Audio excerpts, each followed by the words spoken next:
Nunca aconteceu isso antes e agora aconteceu de novo. Após ameaças contundentes trocadas com Israel, ataques à infraestrutura energética iraniana, Donald Trump inesperadamente cancelou os ataques, declarando que os Estados Unidos e o Irã quase chegaram a um acordo sobre o programa nuclear, por causa da qual toda essa guerra foi iniciada. E aqui está uma ameaça concreta. Depois que, na semana passada, o primeiro-ministro de Israel, Benjamin Netanyahu, fez uma visita oficial a Washington, surgiram vazamentos de informações de que os Estados Unidos e Israel estão preparando um dos ataques mais poderosos de toda a guerra contra instalações da infraestrutura energética do Irã, e que isso pode acontecer já nos próximos dias. Mas já na manhã de segunda-feira, as partes voltaram a falar sobre negociações. Mas, na verdade, há diferenças aqui. Donald Trump garante que está negociando com o Irã. Funcionários iranianos negam isso e dizem que não estão mantendo nenhum diálogo com os americanos. Mas já passamos por isso várias vezes desde o início desta guerra. Ou seja, Trump ameaça com um ataque sem precedentes, depois volta a falar sobre negociações e os iranianos rejeitam tudo novamente. Mas o que diferencia a situação atual de todas as outras, de todas as anteriores, e na verdade agora realmente surgiu uma diferença. Ou seja, dizer que tudo vai se repetir como antes não seria muito apropriado. Então, neste episódio, vamos analisar o que aconteceu desta vez e por que os especialistas de repente ficaram otimistas enquanto o petróleo volta a ficar mais barato. Meu nome é Alexei Peti. Vamos discutir esse assunto juntos. Antes de começar, inscreva-se neste canal do YouTube. Estamos chegando à marca de 300 mil inscritos. Por isso, ficarei grato por cada inscrição sua. Então, vamos por partes. Vamos começar com a própria ameaça ao Irã.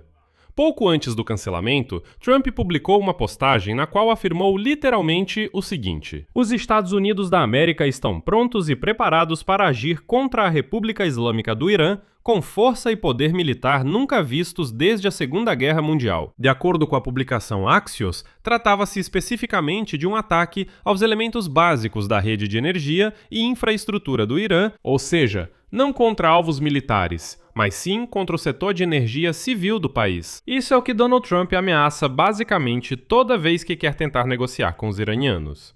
Mas, como sempre, literalmente alguns minutos depois, o próprio Donald Trump faz uma reviravolta de 180 graus.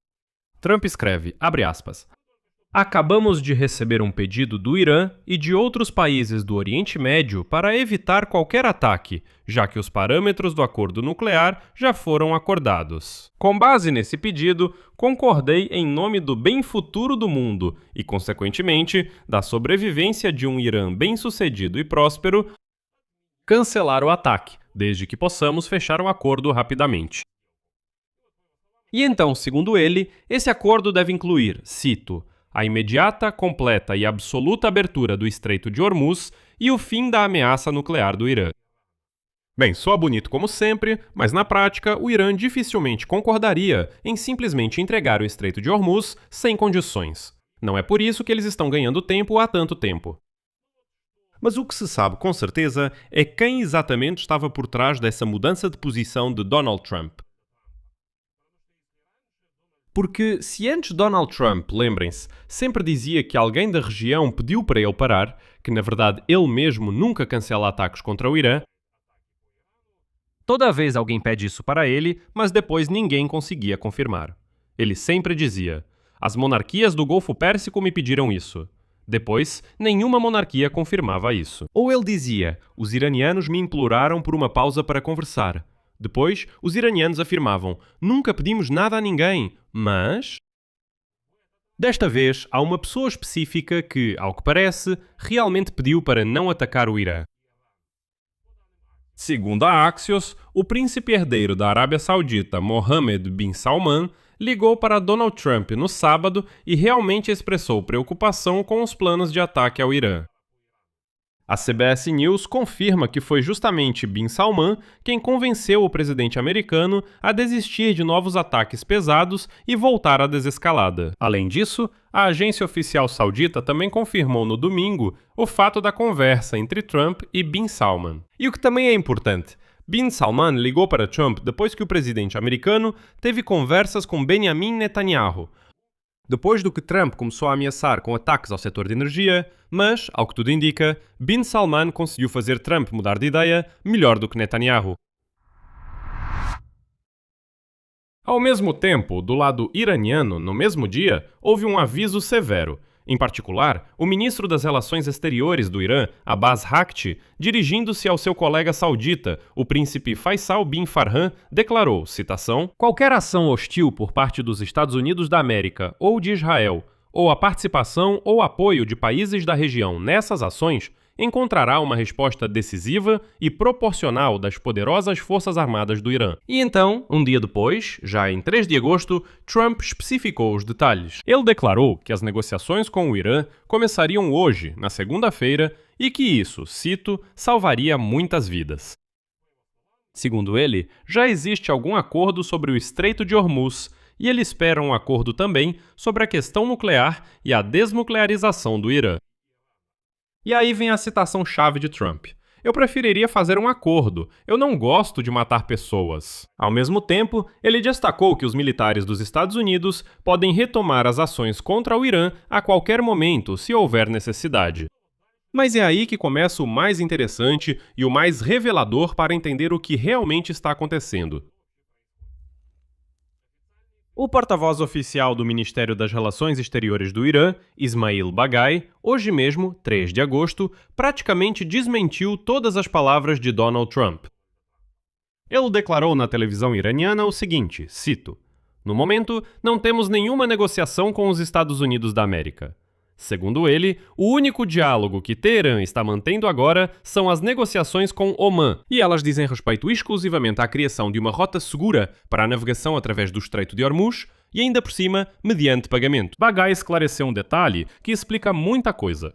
Segundo ele, em 3 de agosto, o chefe do Ministério das Relações Exteriores do Irã, Abbas Araghchi, está indo, na verdade, em peregrinação, e os demais membros da equipe de negociação estão no Irã. Ou seja, como você pode entender, fisicamente a delegação iraniana não está indo para lugar nenhum aos Estados Unidos. Nem a delegação americana é esperada em Teherã ou em algum território neutro. Enfim, ninguém está indo a lugar nenhum. Mas para Trump, as negociações já foram retomadas hoje. E agora, a frase final de Baghai. "A situação no Estreito de Hormuz não vai mudar enquanto os Estados Unidos continuarem com sua agressão e bloqueio, o que é muito importante. O preço do petróleo mostra o quanto essa incerteza é real. Em particular, o preço do petróleo Brent, que na semana passada, pela primeira vez desde maio, ultrapassou brevemente $100 por barril. Na segunda-feira, após a declaração de Trump, caiu bruscamente mais de 8%, ficando abaixo de $89. Em determinado momento, chegou a cair abaixo de 83. Mas logo depois que em Teherã negaram publicamente o fato das negociações, o preço do petróleo voltou a subir. Ou seja, o mercado está literalmente reagindo agora a cada declaração contraditória de ambos os lados. Agora, por que esse não é o único caso em que Trump ameaça, depois volta atrás, mas sim um padrão recorrente? E esse padrão recorrente é de fato muito curioso do ponto de vista da análise. Lembro que em março, poucas semanas após o início da guerra dos Estados Unidos e Israel contra o Irã, Trump anunciou uma pausa de 10 dias nos ataques à infraestrutura energética do Irã, adiando esse prazo para 6 de abril. Depois, os prazos foram adiados repetidas vezes. E como vocês se lembram, tudo começou com 10 dias. Depois, virou um mês e assim por diante. Toda vez, a lógica é a mesma. Trump anuncia de forma extremamente dura um ataque sem precedentes. Isso provoca um aumento acentuado nos preços do petróleo e pânico na região. Em seguida, surge uma figura mediadora. Desta vez, é o príncipe saudita Mohammed bin Salman, que convence Trump a adiar o ataque por causa de um acordo quase alcançado. Em seguida, o lado iraniano, ou não, confirma a existência desse acordo, ou o nega diretamente. Observação importante. Vocês entenderam o esquema. Trump faz ameaças em voz alta dizendo que destruirá toda a infraestrutura energética com um ataque mais poderoso desde a Segunda Guerra Mundial. Depois, segundo ele, aparece alguém na região que o pede e até implora para não atacar. E ele diz, tudo bem, tá bom, não vou atacar. Ah, e na próxima etapa, o Irã diz, não tem acordo nenhum, do que vocês estão falando? E hoje ficou claro que as gigantes do petróleo relataram lucros recordes em meio à guerra com o Irã.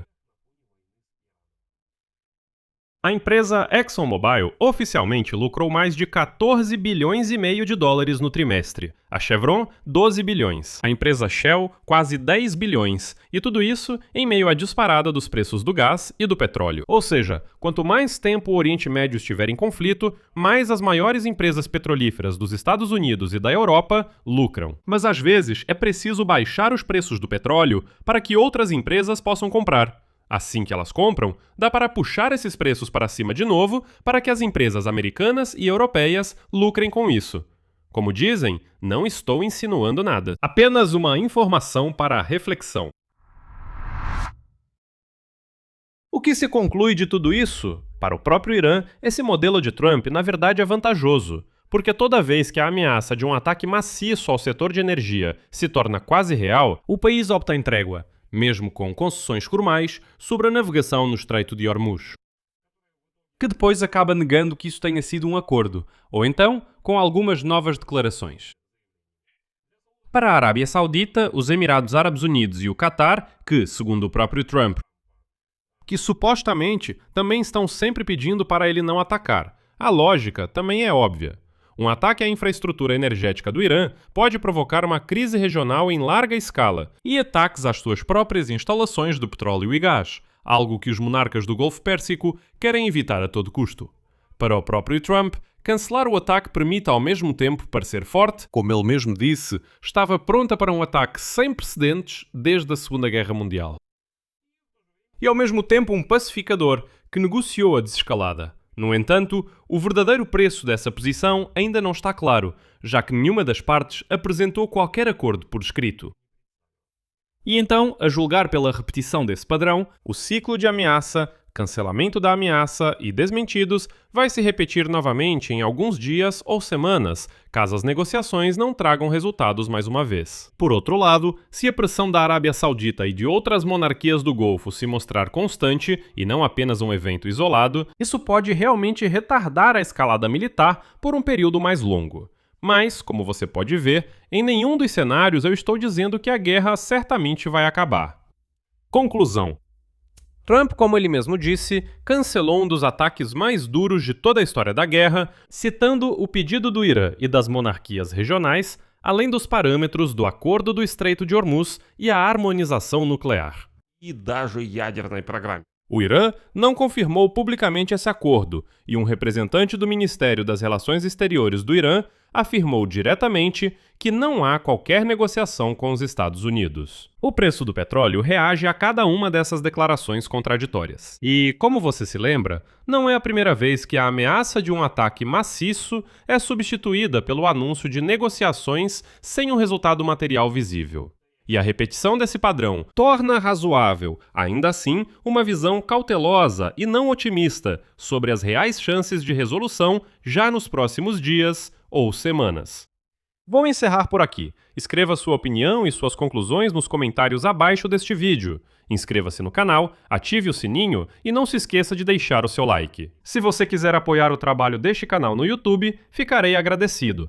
Você pode fazer isso com qualquer doação financeira pelos links e dados que estão na descrição deste vídeo. Por hoje é só, cuidem-se, um abraço a todos.